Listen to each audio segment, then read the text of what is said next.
10 moyens infaillibles d'être malheureux, épisode 6. Faire une vie que vous détestez. Alors celui-là, c'est un grand classique. Faire tous les jours des choses que vous n'aimez pas, en espérant mystérieusement devenir heureux quand même.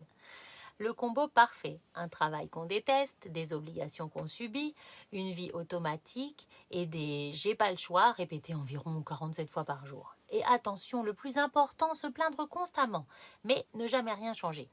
Je ne supporte plus mon boulot, je suis épuisée, j'en peux plus, ma vie me correspond plus, mais rester exactement dans la même situation pendant 107 ans.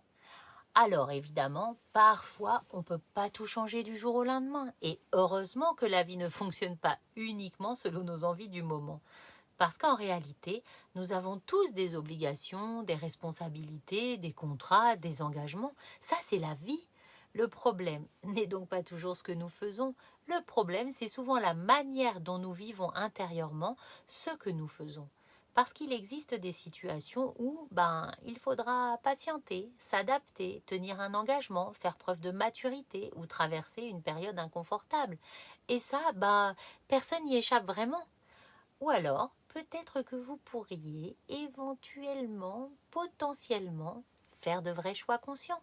Si quelque chose ne vous convient plus, changez-le, mais en acceptant aussi les conséquences que ce changement aura sur vous et autour de vous. Parce que beaucoup de gens veulent des changements, sans les conséquences du changement. Or, chaque décision, elle a un prix, chaque liberté aussi. Et parfois, nous réalisons finalement que ce que nous avons nous apporte aussi certains bénéfices importants, comme la sécurité, la stabilité, l'expérience, un revenu, une structure, un apprentissage, une étape nécessaire.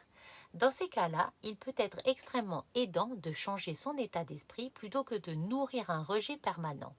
Parce que lorsque nous passons notre temps à lutter intérieurement contre ce que nous sommes obligés de faire, nous nous épuisons énormément.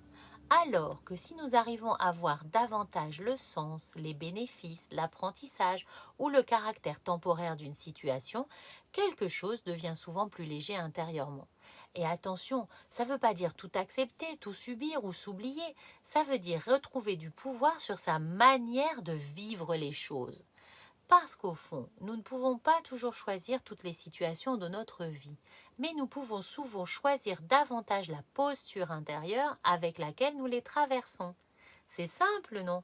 Pas toujours facile quand on voudrait juste tout envoyer valser, mais c'est profondément mature, émotionnellement.